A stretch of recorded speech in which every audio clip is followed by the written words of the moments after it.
सप्तरंग. सप्तरंग आकाशवाणी कोल्हापूर सादर करीत आहे विविध रंगी कार्यक्रम.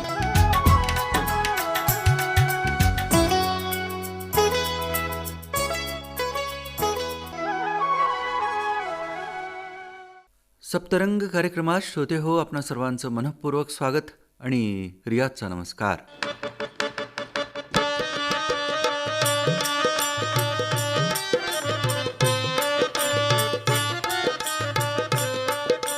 चला जाऊ कागल नगरी, दूध गंगा नदी तीरी, कागल ही पुण्यभूमी शाबुंती.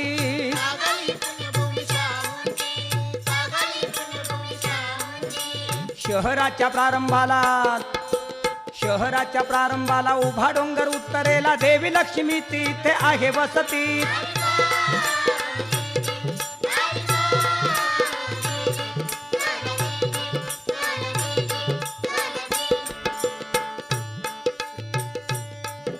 बापूसाहेब शाहू महाराज खर्डीकर, शिवाजी महाराज पुत्रे थोर पुरुषांचे उभे असती.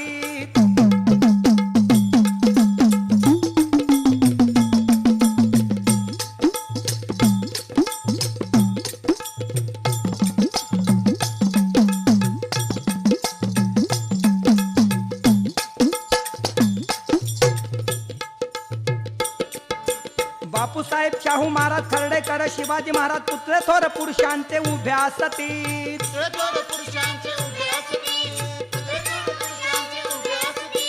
रम्य किती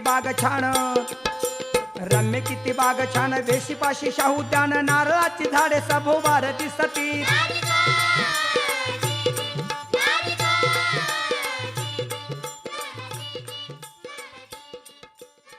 श्रोते हो, हा कागल गावाचा पोवाड आपण ऐकलात. गायक होते शाहीद धोंडीराम मगदूम आणि त्यांचे सहकारी. आपण म्हणाल की कार्यक्रम सुरू झाल्याबरोबर हा पोवाडा ऐकायला मिळाला आणि तोही कागल जहागिरीचा हा पोवाडा, तेव्हा हे काय गौड बंगाल आहे. विषयच तसा आहे श्रोते हो. बघा, कागल या गावाचं कोल्हापूरच्या दृष्टीनं एक आगळं वेगळं महत्त्व आहे. म्हणजे असं की कोल्हापूर संस्थानचे राजे राजर्षी शाहू छत्रपती महाराज हे मूळचे कागलचे. त्यामुळं कागलची नाळ अशा तऱ्हेनं कोल्हापूरशी अगदी घट्ट जोडली गेलेली आहे.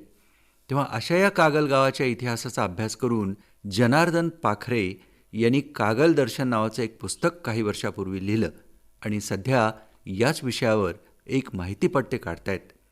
तेव्हा श्रोते हो, अशा या एका वेगळ्या विषयावरती आपण जनार्दन पाखरे यांच्याशी बातचीत करणार आहोत.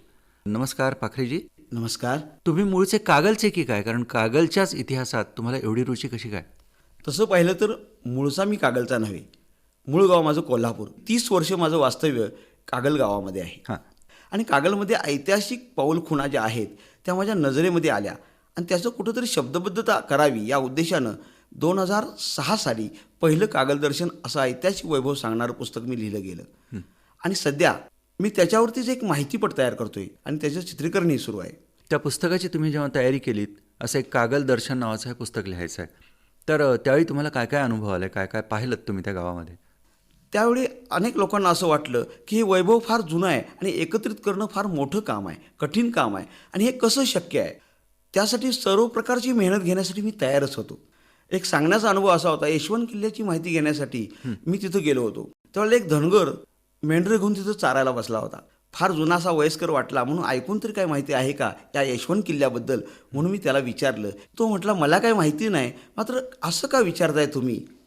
अत्यंत साशंकपणे त्यानं मला विचारलं, का किल्ला बांधायला काढणार आहेस का काय?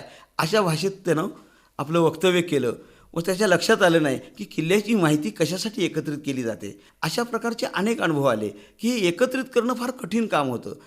कारण हा कोणत्याही गोष्टीला सिद्धता महत्त्वाची असते. इतिहास सिद्धता मागतो. हा लपंडाव खेळ आहे. पण कागलच्या भावभावना, जिव्हाळ्याचा विषय या सर्व इथल्या वास्तूमध्ये लपलेला होता. त्या पडझड झालेल्या जरी असल्या तर त्या माझ्या वाटल्या, त्या लोकांपर्यंत पोचाव्या अशा मला वाटल्या. म्हणून या पुस्तकाची निर्मिती करण्याचा मी संकल्पना केली. काही गावाची वैशिष्ट्य सांगा की. तुम्ही जेव्हा संशोधन केलं तेव्हा एक यशवंत किल्ला झाला, आणखी यशवंत किल्ल्यानंतर घुगुळ घुमट नावाचा एक 1708 साली त्या ठिकाणी लढाई झाली होती. कोल्हापूर सरकार आणि निपाणीकर सरकार यांच्यामध्ये लढाई झाली होती.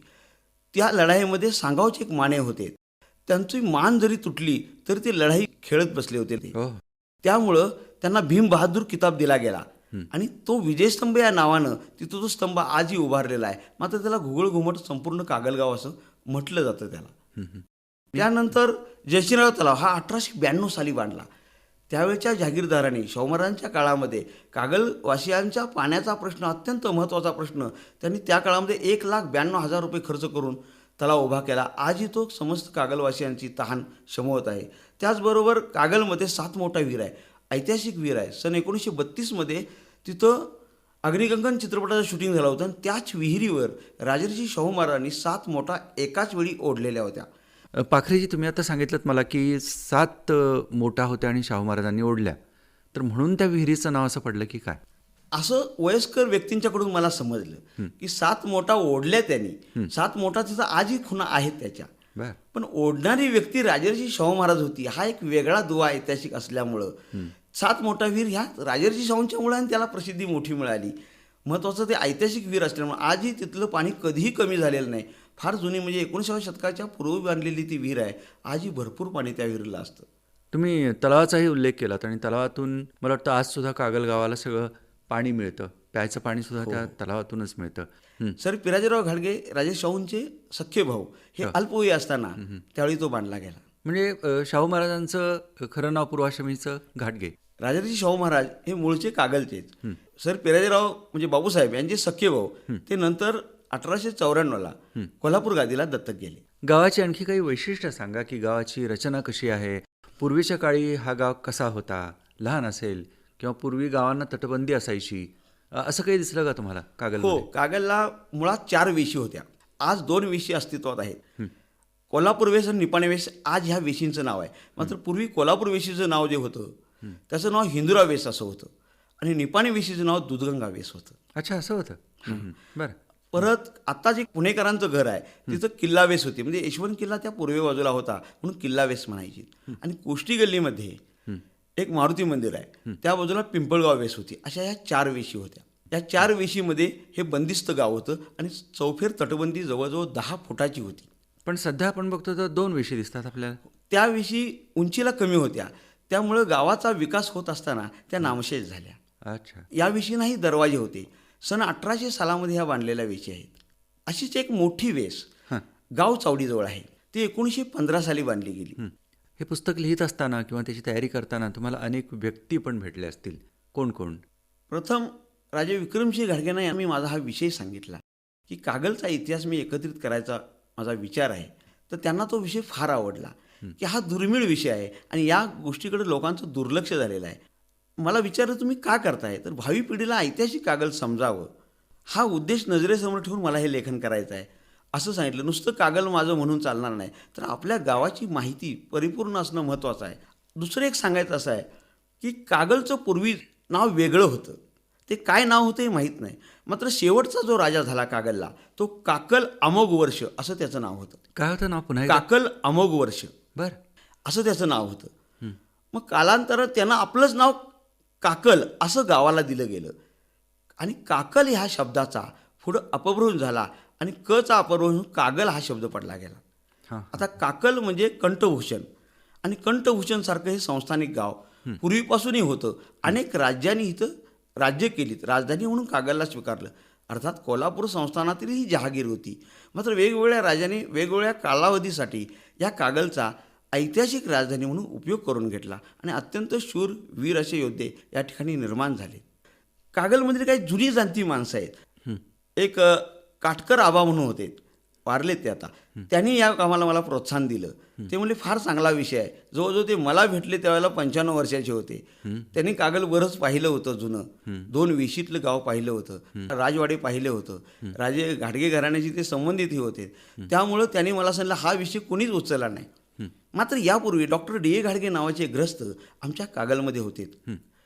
आपल्या साप्ताहिक करवीरचे ते संपादक होते. तर त्यांनी याबाबतीत थोडंसं संशोधन केलं होतं. याविषयी गावाला जागृत करण्यासाठी आपल्या साप्ताहिकातून त्यांनी आवाजही उठवला होता. यशवंत किल्ला कागलचा व्यवस्थित राहावा म्हणून त्यांनी प्रयत्न केले होते, पण काळाच्या ओघामध्ये तो नामशेष झाला. आणि यशवंत किल्ला हा खरोखर भुईकोट किल्ला 9 एकरामध्ये बांधला गेलेला होता त्या काळात. त्याच्यावरती कुठूनही स्वारी करता येत नव्हती असा तो किल्ला होता. मात्र कालांतराने विकासाच्या नावाखाली तो सर्व नामशेष झाला आणि आता तिथं एक वेगळं क्रीडा संकुल उभारलं, नाट्य संकुल उभारलं गेलेलं आहे सध्या. ज्यांनी कागलचं नाव उज्ज्वल केलं अशा काही मोठ्या लोकांना भेटलात की नाहीत? कागलचं नाव उज्ज्वल करण्यासाठी म्हणजे ऐतिहासिक जी काळाच्या प्रवाहात निघून गेली तीच याच व्यक्ती मला भेटल्या. तसं इतरत्र कोण भेटले नाहीत. कागल शैक्षणिकदृष्ट्या गोखले कॉलेज ज्यांनी उभं केलं हे म्हणजे बॅरिस्टर खर्डेकर यांचं वास्तव्य कागलला 6 ते 7 वर्ष होतं. कागलला तंत्र विभाग त्यांनी जिथं आता सध्या आहे तिथं त्यांचं वास्तव्य होतं. त्यांनी शिक्षण क्षेत्रासाठी बरीच मोठी भरीव कामगिरी केली आणि नंतर ते कॉलेज कोल्हापूरला स्थलांतरित केलं गेलं, गोखले कॉलेज. राजर्षी शाहू महाराजांचे भाऊ सर पिराजीराव अर्थात बापूसाहेब यांनी 1925मध्ये शाहू हायस्कूल हे उभारलं गेलं. जहागीरदारांच्या कालखंडामध्येच कागलला शैक्षणिकदृष्ट्या फार मोठा दर्जा निर्माण झाला. राजर्षी शाहू महाराजांचे वडील जनकपिता जयसिंगराव आबासाहेब घाडगे यांनी 1880 साली कागलला नेटिव्ह लायब्ररी पहिल्यांदा सुरू केली. बर. 1849मध्ये कागलला पहिली हिंदराव घाडगे शाळा उभी केली. कागलला पहिली मुलींची शाळाही त्यांनीच चालू केली. शैक्षणिकदृष्ट्या सुद्धा या जागीरदार घराण्यातील प्रत्येक व्यक्तीनं फार मोठं योगदान कागलसाठी केलेलं आहे. ते सुद्धा इतक्या जुन्या काळात, जुन्या काळामध्ये 1849 1949 साली. वा.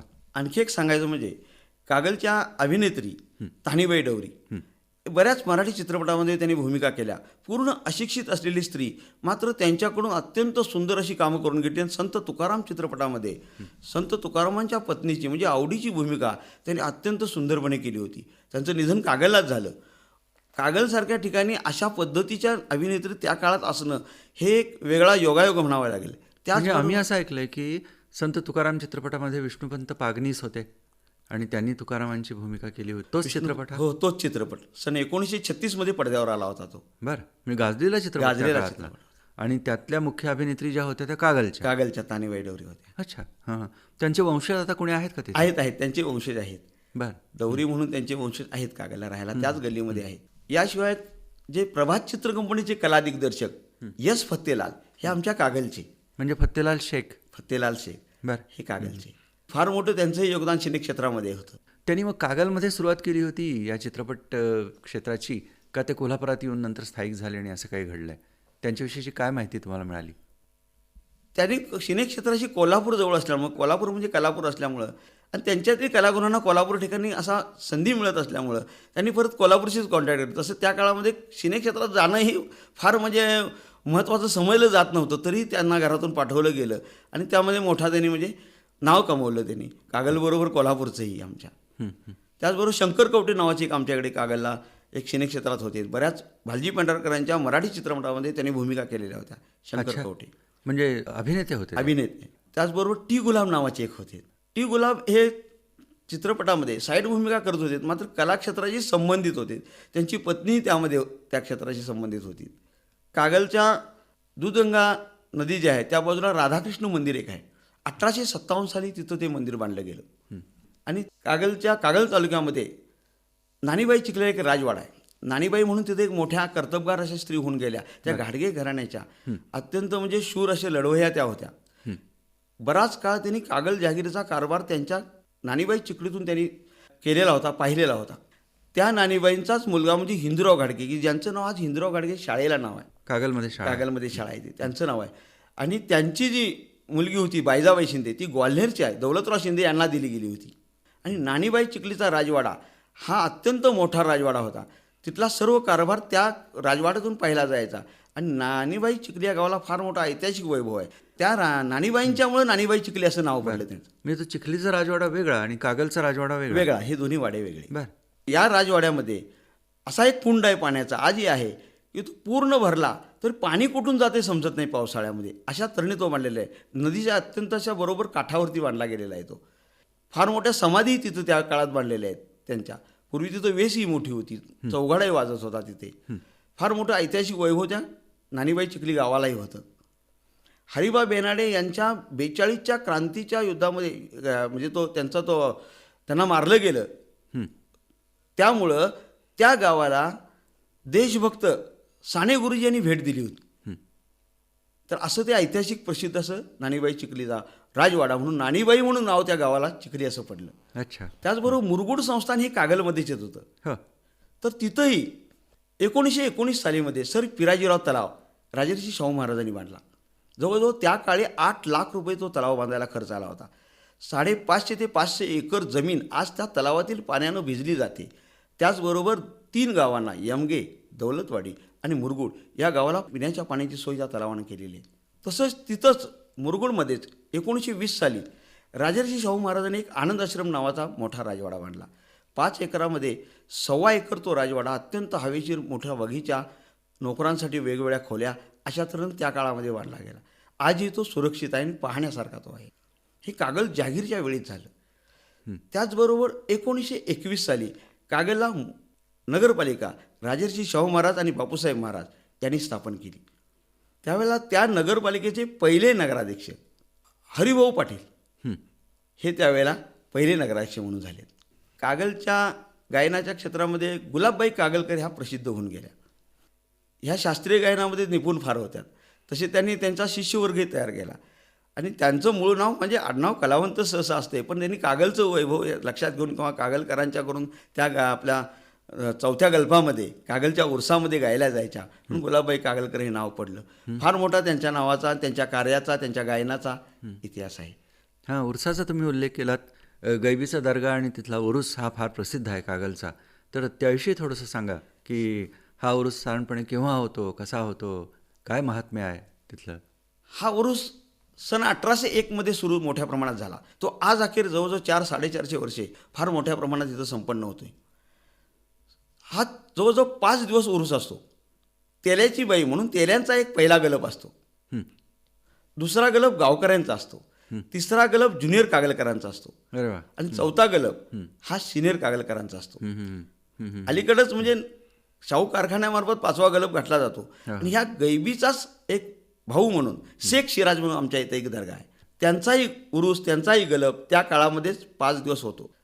याच दरम्यान तिथं मनोरंजनाचे कार्यक्रम, तमाशे, कुस्ती, कलापथक किंवा नेमबाजी स्पर्धा अशा विविध स्पर्धा, भजन स्पर्धा अशा वेगवेगळ्या स्पर्धा ह्या उरूस कमिटीमार्फत आमच्या कागलला घेतल्या जातात. कारण पाखरेजी, आम्ही पण आमच्या लहानपणी जेव्हा कागलला जायचो उरसाला तेव्हा राजघराण्यातल्या व्यक्ती तिथे दर्शनासाठी आलेल्या ह्या दिसायच्या आणि त्यांना बघण्याकरता सगळी मुलं अशी गर्दी करायची, कारण राजघराण्यातली माणसं आली म्हणून.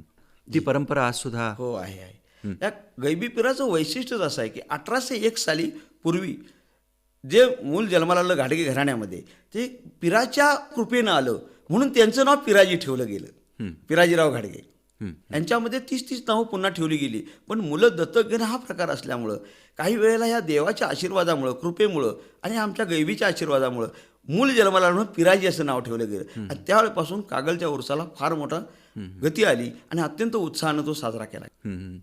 ते येणारे लोक विक्रमसिंह घाटगे होते की त्यांची मुलं होती हे आता मला आठवत नाही, पण राजपुत्र कसा दिसतो हे बघण्याचं एक कुतूहल फार असायचं आणि त्याच्याकरता लोक फार गर्दी करायचे. त्यावेळी ते चादर वगैरे अर्पण करायचे तिथे येऊन. अशापैकी आहे. या उरसाच्या वेळी आणखी काय कार्यक्रम ठेवलेले असतात? मला वाटतं एक आठवतंय की दारू काम केलं जातं, शोभेची दारू उडवली जाते फार मोठ्या प्रमाणात. आतिषबाजी तो एक मोठा कार्यक्रमच असतो. हो. तो 4थ्या गल्पा दिवशी पहाटे असतो. तो हे दारू काम करतं ते कुणाकडे आहे त्याचा मागचा? हे सर्व आतिषबाजी दारू काम, शोभेची दारू उडवली जाते गैबी उरसाच्या निमित्तानं. ती इब्राहिम अलास्कर, फार मोठं अलास्कर कुटुंब आहे. सन 1915 पासून त्यांनी हा व्यवसाय करतात आणि गैबीसाठी त्यांची आतिषबाजी पूर्वीपासून जहागीरदार काळापासून आज तागायत सुरू आहे त्यांची. आणि त्याच्या आदल्या रात्री कव्वालीचा मोठा कार्यक्रम गैबी दर्ग्यामध्ये असतो. त्याचबरोबर कलावंतींच्या गाण्याचा कार्यक्रम 7 मोठ्याच्या विहिरीत एक बंगला आहे, त्याला कारभारी निवास म्हणतात, तिथं तो असतो. तिथं राजे प्रवीणसिंह घाडगे त्या कलावंतींची गाणी ऐकायला प्रत्येक वर्षी फार पूर्वीपासून त्यांचे जे जे वंशज असतील ते तिथं ऐकायला येत असतात. रात्री 2ला नंतर तिथून वरून खाली गलप गैबीला तो घातला जातो. एक विचारायचं होतं की तिथे दूधगंगा नदी आहे नाही का कागलला? जी. पण आता बघा, नदीच्या पाण्याबद्दल थोडंसं बोललं जातं. जसं कोल्हापूरला पंचगंगा नदी आहे, प्रदूषण झालं पाण्याचं आणि त्याच्यामुळं खूप अपाय झाले. कागल मात्र यापासून वाचलं. म्हणजे पिण्याचं जे पाणी आहे ते तलावातूनच घेतलं जातं की नदीतलं सुद्धा घेतलं जातं? तसं पाहिलं तर आमचा तलाव कागलचा हा सर्व कागलवासियांना पुरेसा असा तलाव आहे. ज्या काळामध्ये बांधला गेला त्या काळी सायफन पद्धतीनंच वास्तविक पाणी कागलमध्ये पोहोचलं जात होतं. हो, उंचावर आहे ते थोडं. आता मात्र काय झालं, कागलचा विस्तार वाढल्यामुळे नदीतून पाणी घेणं गरजेचं पडलं. त्या काळामध्ये जवळजवळ कागलमध्ये तुम्हाला सांगतो 1892 साली खाजगी चाव्या 445 होत्या. 60 कंदील त्यावेळी नगरपालिकेमार्फत लावले जायचे. गावात एकूण सगळे मिळून 60 कंदील 60 फक्त? कंदील त्यावेळी होते बर. 1892 साली. जवळजवळ तुम्हाला सुद्धा 40 गॅलन प्रत्येक माणसाला असं पाण्याचं प्रमाण होतं. हं. त्यावेळी नगरपालिकेमार्फत केलं जायचं. त्यावेळेचं परिमाण गॅलनमध्ये मोजायचं. गॅलनमध्ये होतं ते. बरं. आणि आमची कागल नगरपालिका स्थापन करणारे म्हणजे सर पिराजीराव बापूसाहेब घाडगे यांनी कागलची नगरपालिका स्थापन केली. सुरुवातीच्या काळामध्ये काही कागलचे प्रतिष्ठित व्यक्ती आणि सरकारी काही माणसं असं म्हणून 15 लोकांची सदस्य समिती असायची. कालांतराने त्यात बदल होत गेला. भारताला स्वातंत्र्य मिळत गेलं, वातावरण ते राहिलं आणि कागलला पहिले लोकनियुक्त नगराध्यक्ष म्हणून सन 1946 ते 1952 अखेर कैलासवासी ज्ञानदेव कदम हे पहिले लोकनियुक्त नगराध्यक्ष झाले. आणि त्यानंतर पहिले उपनगराध्यक्ष लोकनियुक्त कैलासवासी मियालाल मुश्रीफ सन 1946 ते 1957 अखेर ते होते. वैशिष्ट्य सांगायचं म्हणजे तुम्हाला आमच्या कागल नगरपालिकेच्या इतिहासामध्ये सर्वप्रथम महिलांना स्थान देणारी कागल नगरपालिका होती. अरे वा. कागल नगरपालिकेच्या इतिहासात सर्वप्रथम कैलासवासी लक्ष्मीबाई कौलवकर आणि कैलासवासी अनुसया शिंदे या पहिल्या महिला नगरसेविका म्हणून त्या काळामध्ये स्वीकारल्या गेल्या आणि त्यांना पद बहाल करण्यात आलं. हे फार पुढचं पाऊल झालं नाही का? कोल्हापूरपेक्षाही कागल या बाबतीमध्ये अग्रेसर ठरलं. अग्रेसर ठरलं. सध्याच्या परिस्थितीकडे आपण आता वळूया थोडंसं, की कागलमध्ये दूधगंगा नदीचं पाणी आहे, गाळाची जमीन आहे. पीक कोणतं आहे मुख्य कागलचं? सध्या तरी ऊसाच्या पिकाकडे शेतकरी बांधव वळलेला आहे. कारण नगदी पीक आहे आणि त्यामुळं छोटी छोटी पिकं घेण्यात त्यांना रस वाटत नाही. काळाच्या बरोबर जाण्यासाठी शेतकऱ्यांना ते सोयीचं आणि योग्य वाटतं. सध्या तर कागलला पुरेसा पाणी पुरवठा असल्यामुळं सर्वच आमचा भाग कागल परिसर निश्चितच सदन आहे. प्रश्नच नाही. ऊसाच्या पिकावरती सर्व शेतकरी अवलंबून आहे आणि तो आनंदात आहे, समाधानात आहे. साखर कारखाने पण असतील मग कागलला? साखर कारखाने कागल तालुक्यामध्ये 3 आहेत. छत्रपती शाहू सहकारी साखर कारखाना, संस्थापक अध्यक्ष मान्य विक्रमसिंह घाडगे आणि बिदरी साखर कारखाना. याच्यानंतर अलीकडे झालेला सदाशिवराव मंडलिक सहकारी साखर कारखाना हमीदवाडा. हे 3 कारखाने कागल तालुक्यामध्ये उत्कृष्टरित्या चालू आहेत. कागलला भरपूर पाणी पुरवठा असल्यामुळं शेतकरी बांधव ऊसाच्याच पिकावरती अवलंबून आहे. तुम्ही खासदारांचं नाव घेतलं आता मंडलिक साहेबांचं, तर मुरगुड गावाचे हे सुपुत्र आणि त्यांच्या नावाने तो कारखाना आहे, हो ना? तसंच कागलचे सुपुत्र आहेत नामदार हसन मुश्रीफ, आणि मला वाटतं की ते पण आता एक नवीन कारखाना सुरू करायच्या प्रयत्नामध्ये आहेत. होय. तर अशा तऱ्हेनं हा कागलचा विकास होतोय. तुम्हाला सांगायचं म्हणजे नामदार हसन मुश्रीफ यांचे आजोबा कैलासवासी रसूल मुश्रीफ पट्टीचे पैलवान होते. राजर्षी शाहू महाराजांचे खास विश्वासू पैलवान होते. ते आक्रमक असा पवित्रा घेऊन पैलवानाशी कुस्ती करून विजय संपादन करणार असे ते रसूल मुश्रीफ हे पैलवान होऊन गेले. त्यांना राजर्षी शाहू महाराज शाह या नावानं संबोधत असत. तर त्यांचं हे घराणं, त्यांचं हे घराणं. आणखी एक सांगायचं म्हणजे सन 1801 साली कागलला धाकटीपाती आणि थोरलीपाती या 2 शाखा निर्माण झाल्या. पण हे असं का म्हणतात धाकटीपाती थोरलीपाती? त्या काळामध्ये जे यशवंतरावांचे सुपुत्र हा जो कालावधी आहे फार मोठा आहे. नारायण बाबासाहेब त्यांच्या 2 पत्नी, त्यांची जी प्रथम पत्नी होती त्यांना जो मुलगा झाला त्यांचं नाव दत्ताजीराव होतं. आणि तेच कोल्हापूर गादीला कोल्हापूर रिजंट म्हणून असेच कोल्हापूर संस्थानला प्रसिद्ध झालेत. ते म्हणजे राजर्षी शाहू महाराजांचे वडील सुंदराबाई यांना दत्ताजीराव घाडगे हे दत्तक गेले. त्यांचं जयसिंगराव आबासाहेब घाडगे असं नाव पडलं आणि त्यांचे चिरंजीव म्हणजे राजर्षी शाहू महाराज. आता यांचे जे सावत्र भाऊ होते त्यांचं नाव होतं दत्ताजीराव बाळासाहेब. ते धाकटीपाती म्हणून ते त्याचे अधिपती झाले. ते थोरलीपाती म्हणून झालेत. हे सन 1801 साली या दरम्यान झाले. अच्छा अच्छा अच्छा. म्हणून भावाभावांच्या मध्ये जे थोरले आहेत त्यांना थोरलीपाती आणि धाकट्या आहेत त्यांना धाकटीपाती. हो, असं झालं. आणि धाकट्या पातीचं त्यावेळी जहागिरीमध्ये 6 गावं होती. तुम्ही कागलविषयीचं एक पुस्तक लिहिलं आणि त्यानंतर आता तुम्ही एक माहितीपट तयार करताय. या माहितीपटाचं नाव काय? या माहितीपटाचं नाव आहे कागल जहागीर. कागल जहागीर. बरं. तर कागल जहागिरीमध्ये जी काही उपलब्ध माहिती मला प्राप्त झाली त्यानुसार हा माहितीपट मी 2 तासाचा तयार करत आहे. जवळजवळ 60-70% काम त्यामधले पूर्ण झालेलं आहे. निवेदनाच्या माध्यमातून भावी पिढीला कागलचं वैशिष्ट्य कळावं, कागलचं वैभव कळावं यासाठीचा हा केलेला प्रयत्न आहे. यामध्ये कागल जहागीरविषयीचा एक पोवाडा आहे. तो पोवाडाही एक नामवंत शाहीर दऱ्याचे वडगावचे आमचे मगदूम यांच्याकडून गायन करून घेतलेला आहे. आपण तो पोवाडा आपल्या कार्यक्रमाच्या सुरुवातीला आपल्या श्रोत्यांना ऐकवलाय. माहितीपटाचं काम किती झालेलं आहे, म्हणजे पूर्ण होत आलं आहे की नुकती सुरुवात केली काय? माहितीपटाचं काम 60 ते 70% झालेलं आहे. ऑक्टोबर अखेर हा माहितीपट रसिकांच्या सेवेसाठी रुजू होत आहे. पण का हो, कागलविषयी तुम्ही त्याच्या ऐतिहासिक महत्त्व वर्णन करणारं एक मोठंच्या मोठं पुस्तक लिहिलंत. मग पुन्हा तुम्ही हा माहितीपट पण काढताय. उद्देश काय याच्या मागे? हे पहा, जे इतिहास विसरतात त्यांच्या हाती भूगोल राहत नाही असं एका विद्वानाचं मत आहे आणि ते योग्य आहे. आपला ऐतिहासिक वारसा जतन करून भावी पिढीकडं सोपवण्याचं काम अत्यंत गरजेचं आणि महत्त्वाचं हे प्रत्येक पिढीनं करणं गरजेचं आहे. हे अत्यंत महत्त्वाचं आहे आणि ते केलं गेलं पाहिजे. म्हणून हा सर्व माझा प्रयत्न माहितीपटाचा आहे. अच्छा, पाखरेजी, आपल्या मुलाखतीची वेळ संपत आलेली आहे. शेवटी तुम्ही काय सांगाल कागल गावाविषयी किंवा एकूण तुमच्या कार्याविषयी? जाता जाता मी कागलविषयी एक ऐतिहासिक उखाणा सांगणार आहे की कागलची मुलगी आपल्या कागलातून बाहेर गेल्यानंतर आपल्या माहेरचं वैभव ऐतिहासिक उखाण्यातून तिथल्या लोकांना सांगावं या उद्देशानं एक उखाणा मी लिहिलेला आहे. तो उखाणा असा आहे: विलोभनीय अवर्णनीय कागल माझे हे वंदनीय. जयसिंगराव पिराजीराव शाहू महाराज आणि काकल राजा, शूरवीरांची धुरंधरांची भूमी आहे ही नररत्नांची. अशी उमदी राजघराणी, वैभव इथले खानदानी. देवी लक्ष्मी डोंगरावरती सर्व दैवते दृष्टीसमोरी.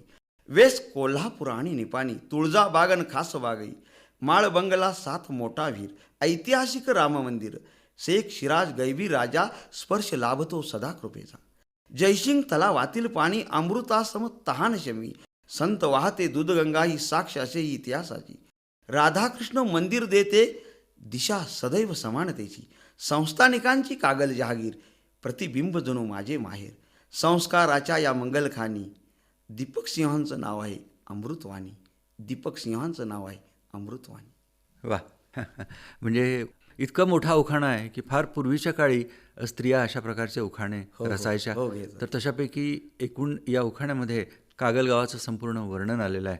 आणि पाखरेजी, असं वाटतं की कागल हे कोल्हापूरपासून इतक्या जवळ आहे आपल्या, आणि त्याचा विकास पण फार झपाट्यानं होतो आहे. सध्या तर पंचतारांकित MIDC ज्याला म्हणतो ती पण झालेली आहे. साधारणपणे कागल आणि कोल्हापूरच्या मध्यावरती आहे.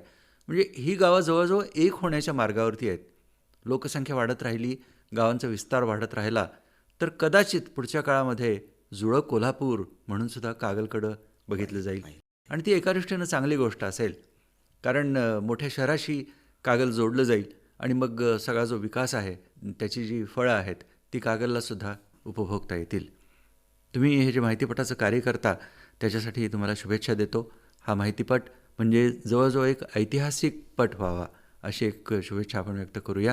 म्हणजे पुढच्या भावी पिढ्यांना जुनं कागल कसं होतं, आत्ताचं कसं आहे, तिथल्या व्यक्ती कोण कोण आहेत हे त्या माहितीपटातून लोकांच्या समोर येईल आणि पुढच्या पिढ्यांना पाहता येईल. त्याबद्दल आकाशवाणीतर्फे आणि आमच्या श्रोत्यांच्यातर्फे आपल्याला शुभेच्छा. नमस्कार. धन्यवाद. नमस्कार. तेव्हा श्रोते हो, आपला कार्यक्रम आता संपत आला आहे. तेव्हा जाता जाता पुन्हा कागलचा जो पोवाडा आहे जो सुरुवातीला आपण ऐकलात तर त्याची एक झलक शेवटी पण ऐकूया.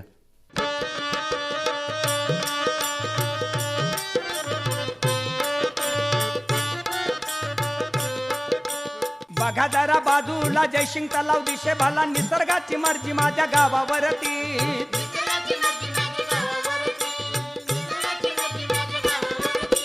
जिम्हा खाता असे खडा, जिम्हा खाता असे खडा. माळ बंगला राजवाडा, राजशाही वैभवाची सांगे स्मृती.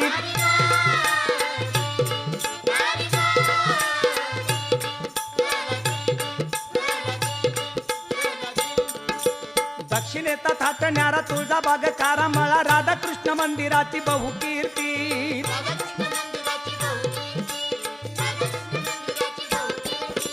कोल्हापूर आणि पाणी, कोल्हापूर आणि पाणी. वेशा हे फार मोठ्या ऐतिहासिक क्षणाची सांगे महती नारी.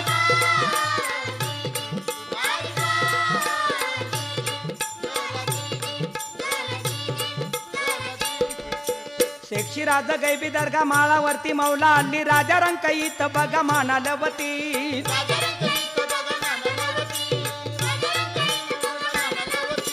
विठ्ठल मंदिर राम मंदिर, विठ्ठल मंदिर राम मंदिर. भक्तिगीत गात सुंदर भजनाच्या तालामध्ये संत रंगती.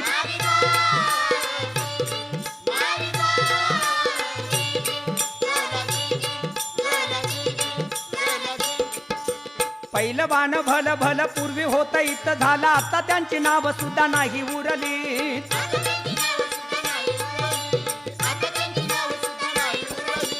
गंजी खाला यशवंत किल्ला, गंजी खाना यशवंत किल्ला, नामशेष आता झाला, राजा होता तवा इथं हत्ती झुलती.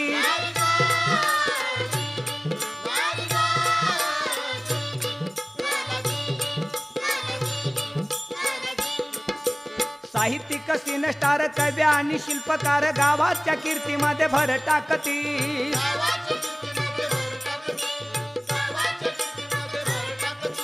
जहागिरीचे कागल छान, जहागिरीचे कागल छान, त्याचा अभिमान कवी दिन कर असे सांगे महती.